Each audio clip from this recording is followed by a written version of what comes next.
Non les gars, faut reconnaître.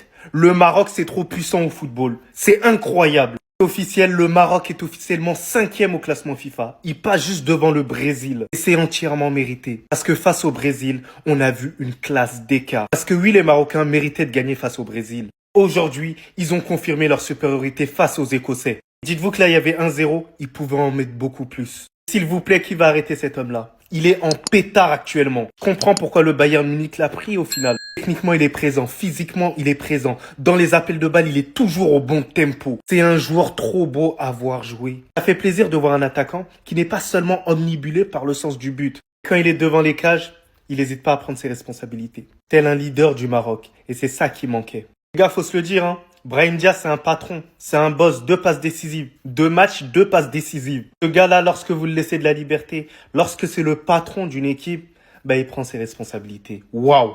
Je voulais parler de ce bonhomme, je sais qu'on va pas énormément en parler, mais Riyad, mais quelle merveille! Mais quelle merveille de défenseur! Il est rigoureux, il est bon techniquement, ses relances, elles sont bonnes, il est toujours juste.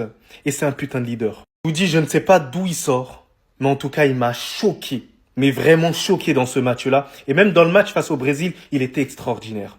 En tout cas, félicitations les Marocains. Mais sinon, en vrai, ça à toi. Moi, en tout cas, on dit alhamdoulilah. Victoire du Maroc 1-0, service minimum contre l'Écosse. On marque dès la première minute de jeu.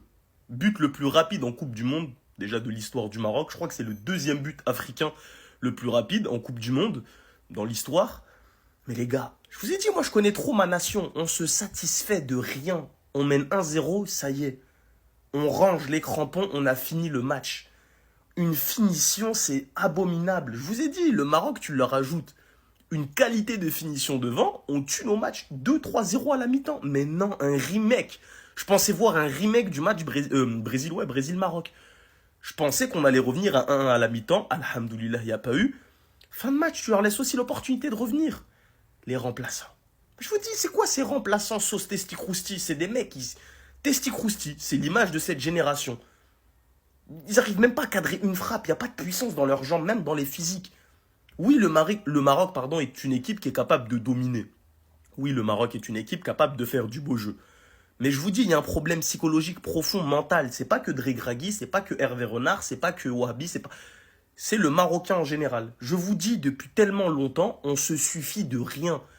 On mène 1-0 dans un match, ça y est, on se voit beau, on est les meilleurs, pas besoin d'en faire plus. Non! Mentalité allemande. Après le 1, il y a le 2, après le 2, il y a le 3, comme les enfants. Mon enfant, apprends à compter jusqu'à 100. Même si tu dois mettre 15 buts dans le match, mets-en 15, humilie l'adversaire. Alors Saïbari, je suis content, honnêtement. Là, en Coupe du Monde, 2 buts en 2 matchs, ça me fait extrêmement plaisir. J'espère sincèrement qu'il fera partie, des joueurs qui ont des grosses campagnes références dans le continent. Là, il est bien parti pour 2 buts en 2 matchs. Je pense, 3e match, il sera titulaire et il fera aussi quelque chose. Mais les gars, les Écossais, ils sont venus, on a vu. Les mecs, ils viennent à 5, bloc de béton. C'est pas de bloc bas, bloc de béton. Ils sont venus pour bétonner. Ils prennent un but au bout d'une minute 10. Tu sais qu'ils allaient sortir de leur camp, même la seconde période. Il y a combien d'occasions où tu peux mettre 2, 3, 4? Je vous ai dit, mentalement, il y a un problème. S'il vous plaît, le match contre Haïti, avec tout le respect que j'ai pour les Haïtiens, on peut pas juste, tu marques un but. Non, faut détruire. Il n'y a pas de petite nation, grosse nation, je sais pas quoi. Mais il faut arrêter de se satisfaire de rien. Si tu peux mettre 4-0, mets 4-0. Ne mets pas 1-0, t'attends la montre. Issa Diop Bounou, je vous jure, j'ai envie de craquer.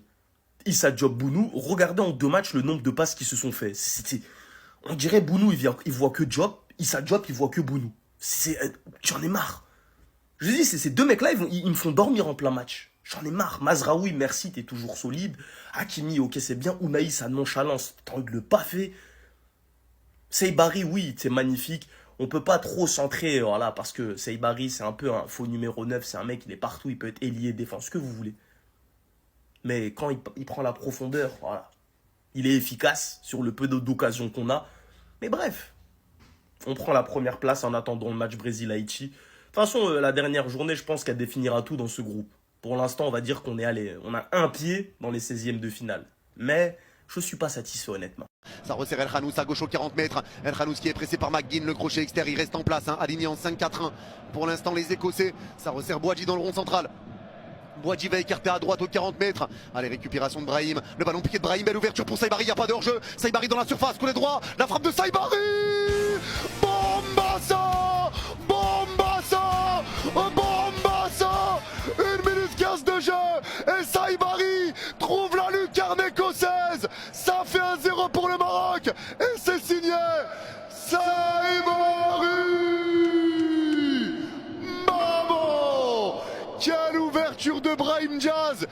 Quel coup de pétard de Saibari, excentré dans la surface côté droit. C'est terminé, pas de carton, mais le Maroc s'impose, c'est là l'essentiel. Le Maroc s'impose, la victoire 1-0 du Maroc face à l'Écosse. Il y a eu des bonnes choses. Les occasions ratées vont être le problème. Ça va être le problème à régler, le grand problème. Mais malgré tout, tu as vu une équipe marocaine solidaire, solide. Un Chadjiriad exceptionnel, un El Ainaoui monstrueux. Une équipe marocaine vraiment solide qui aura réussi à se créer des occasions. Mais le manque de finition, attention, ça peut vraiment te faire du mal. Le problème de finition peut te faire du mal. Mais l'essentiel, c'est la victoire. Le Maroc s'impose et reprend provisoirement la première place de ce groupe. Le Maroc passe premier avec 4 points. Tu as de grandes chances d'être qualifié. T'as de grandes chances d'être qualifié avec 4 points. Mais après, sait-on jamais, tu peux être 4e aussi avec 4 points. Donc on va pas parler trop vite. Wow, on peut enfin souffler. Qu'est-ce que c'était compliqué ce match contre l'Écosse. Mais le Maroc qui est quasiment qualifié pour les 16e de finale avec une victoire, un but de Saibari. Alors honnêtement, ce match-là, qu'est-ce qu'il était stressant. Mais j'aimerais en premier parler d'un homme, Chadjiriad. J'aimerais le remercier pour sa grande prestation, lui qui a été énorme. Il y a aussi Saibari qui a sorti un gros match, mais qu'est-ce que c'était compliqué aujourd'hui. Je pense que c'était pas notre meilleure prestation, c'était pas notre meilleur match, mais ce qui compte, j'ai envie de vous dire, c'est les 3 points, c'est la victoire, et là le Maroc prend clairement une option pour la qualification. Il y aura un match contre Haïti, en cas de nul ou de victoire, le Maroc sera directement assuré d'être qualifié en 16e de finale. Mais là, ce qu'on peut dire, honnêtement, c'est Alhamdoulilah pour cette victoire parce que c'était tellement compliqué. De votre côté, n'hésitez pas à me dire ce que vous en avez pensé, mais je trouve qu'il y avait beaucoup trop de pertes de balles, beaucoup trop de ballons donnés à l'adversaire et que, au final, on n'a pas su être suffisamment efficace, suffisamment tranchant sur les opportunités justement qu'on avait. Et c'est dommage parce que derrière, après, tu te retrouves à défendre jusqu'à la 96e minute. Et je peux vous dire que franchement, on peut enfin respirer, quoi. Avons-nous déjà vu une équipe aussi forte dans l'histoire du football africain? Je crois que jamais. Le Maroc ne jouit d'aucune lacune. Ils sont insubmersibles en défense, insaisissables au milieu, redoutables en attaque. Saibari, tu es dodu, grassouillet, mais tu es si fort. Vous savez que vous avez plus de chances de gagner 3 fois au loto la même semaine que de voir un match du Maroc sans un but de Saibari. C'est que ce mec a plus défendu contre l'Écosse que Mbappé toute sa carrière. Non mais je suis très sérieux. Le Maroc est un rouleau compresseur, capable d'exercer un pressing constant, militaire. Je ne pensais pas dire ça un jour, mais ils ne peuvent avoir qu'une ambition. Remporter la World Cup. Ils sont trop forts. Leicester, c'est quoi cette équipe? Brahim. Avec le Real, t'es un joueur mid. Mais avec le Maroc, t'es Lionel Messi. Quel joueur. Un petit mot pour l'Écosse, quand même, quelle équipe de merde. Ils ont rien proposé. C'est une équipe ou un yaourt nature. Sur leurs 8 derniers matchs de Coupe du Monde, le Maroc n'a encaissé que 4 buts.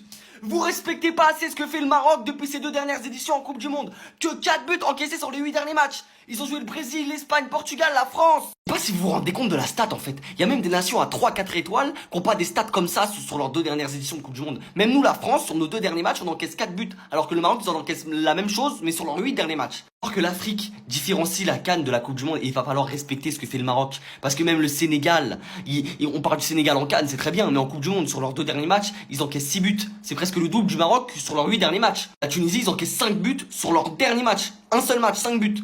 Maroc, 4, 8 matchs. Le pire dans tout ça, c'est que je vous l'ai mis, ils ont changé leur défense à 90%. Il reste un seul joueur plus le gardien de l'équipe de 2022. Ils sont toujours autant solides. Et ce qui me fascine le plus, c'est qu'ils concèdent très peu d'occasions. Aujourd'hui, face à l'Écosse, ils ont pas trop concédé. Ils ont pas eu de sueur froide, ils ont pas eu chaud. Contre le Brésil, ils ont mérité leur nul. Contre l'Espagne, contre le Portugal, c'est pas des équipes qui ont poussé, qui ont touché 3 fois la barre. Il n'y a pas eu des arrêts de fou. Leur solidité défensive est totalement méritée et totalement à respecter. Vous en parlez pas assez, mais c'est une dinguerie ce que le Maroc fait en Coupe du Monde.